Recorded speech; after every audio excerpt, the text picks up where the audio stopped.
Students, आज हम समझेंगे कि काइनेटिक एनर्जी क्या होती है। यानी एनर्जी बेसिकली हम ये कहते हैं कि किसी बॉडी में वर्क करने की सलाहियत का नाम है। अब काइनेटिक एनर्जी का ताल्लुक होगा किसी बॉडी में वर्क करने की सलाहियत आ जाना मोशन से, यानी मोशन की वजह से किसी बॉडी में ये एनर्जी आ जाए कि वो वर्क कर सके, उसे हम कहते हैं काइनेटिक एनर्जी। यानी अब मैं इसको इस तरह से डिफाइन कर सकता हूँ कि हमारे पास जैसे एक बाइसाइकिल है, ये साइकिल साइकिल की चले एग्जांपल ले लेते हैं। एक साइकिलिस्ट जो है वो मूव कर रहा है, ठीक है। अब ड्यूरिंग मोशन जो है इसमें एक जो है एनर्जी आ गई है जो कि काइनेटिक एनर्जी होगी। यानी अब वो हमें कैसे पता चला कि इसके अंदर काइनेटिक एनर्जी मौजूद है? यानी कि अगर ये पैडल मारना छोड़ दे तो हम देखेंगे कि इसको रोकने के लिए हमें एक एनर्जी चाहिए होगी। यानी जिस तरह के फ्रिक्शन इसके ऊपर वर्क करेगी, या हम कह सकते हैं ग्रेविटेशनल फोर्स इस पर वर्क करेगी, या ग्रेविटी फोर्स के तौर पर अगर हम देखें तो वो इसे जब तक इस पे अप्लाई नहीं होगी ये नहीं रुकेगा। मतलब कि इसमें एक एनर्जी है जो कि उसे वर्क डन करने पे मजबूर कर रही है, जो कि काइनेटिक एनर्जी की वजह से है। तो ये तो बात हमें पता चली कि बॉडी में एनर्जी मौजूद है जो कि काइनेटिक एनर्जी की सूरत में, जिसे कि हम फिर के डॉट ई यानी शॉर्ट फॉर्म में काइनेटिक एनर्जी इस तरह से लिखते हैं, जो कि वर्क डन से ही हमने, चूंकि मैंने आपको बताया कि ये इसको रिजम्बल किया गया है, फिर तो हम इसे जॉल्स में मेजर करते हैं, ठीक है। यानी जॉल्स में, जैसे वर्क डन को हम जॉल्स में मेजर करते हैं या न्यूटन मीटर में, इसी तरह एनर्जी को भी न्यूटन मीटर में या जॉल्स में मेजर करते हैं। और प्लस ये भी हमारे पास एक स्केलर क्वांटिटी होती है, यानी ये वेक्टर क्वांटिटी नहीं होती। अब इस तरह से कि अगर इसका एक फार्मूला हमने ड्राइव करना हो कि किस तरह से काइनेटिक एनर्जी को हम मैथमेटिकली जो है वो इसकी जो क्वांटिटी है उसकी विद यूनिट जो है उसको हम मेजर कर सकें, तो इसके लिए हम अब देखते हैं कि केस को हम स्टडी करते हैं इस तरह से कि फ़र्ज़ करें एक बॉडी जो है वो मूव कर रही है। फ़र्ज़ करें एक ब्लॉक है, ठीक है, जिस पे कि हमने फोर्स लगाई थी, और वो फोर्स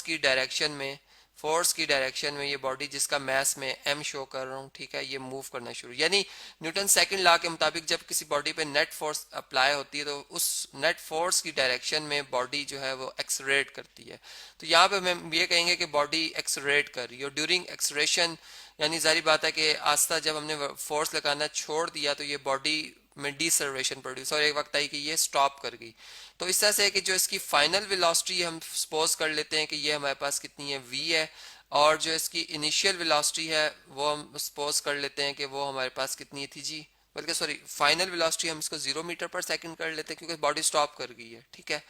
इसको हम इस तरह से लिख देते हैं, और जबकि इसकी इनिशियल वेलोसिटी जो है वो उसको हम v कह देते हैं।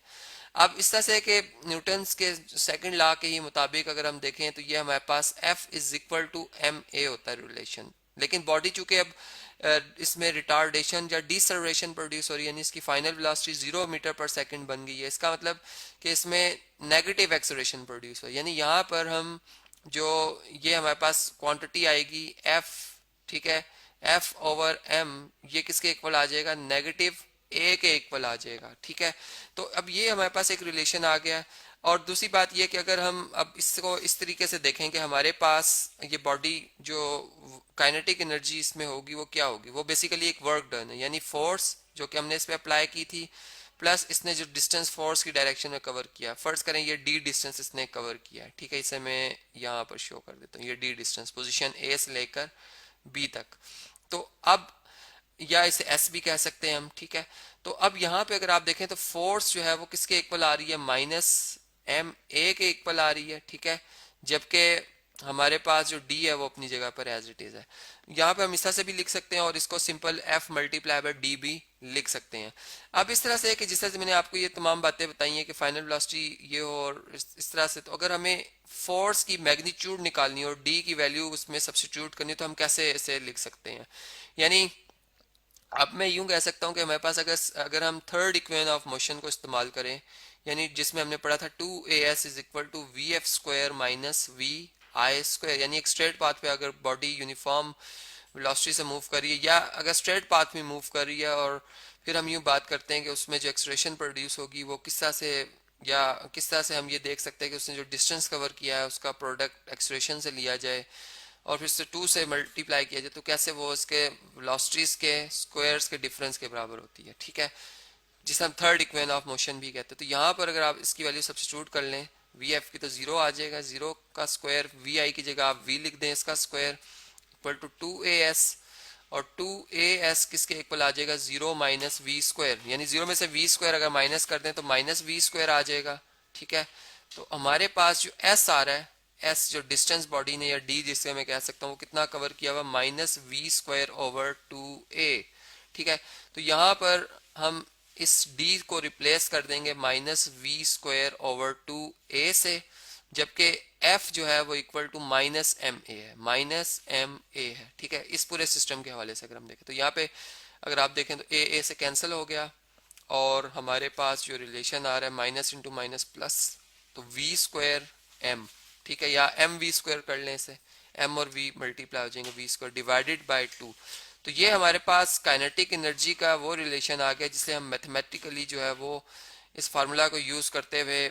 जो है वो काइनेटिक एनर्जी किसी भी बॉडी की ड्यूरिंग मोशन जो है वो फाइंड आउट कर सकते हैं, इस तरह से कि अगर वो बॉडी में हमने फोर्स लगा दी, ठीक है, वो ड्यूरिंग मोशन उसके अंदर एक एनर्जी मौजूद थी जिसने कि उसको ए पोजीशन से बी पोजीशन तक मूव कराया। अब वो कितनी थी उसकी अमाउंट, क्योंकि उसमें हमने इनिशियल वेलोसिटी वी ले ली और फाइनल जीरो, तो फिर हमें उसमें एक्सलरेशन पता चली जो डिसलरेशन थी, वो सारी वैल्यूज अगर हम इसमें सब्स्टिट्यूट करते हैं तो फिर हमें वो टोटल काइनेटिक एनर्जी इस बॉडी की जो कि ए पोजीशन से बी पोजीशन तक उसको लाने में उसके काम आती रही है, वो हम इधर मैयर कर सकते हैं जो कि जॉल्स में मैयर होगी।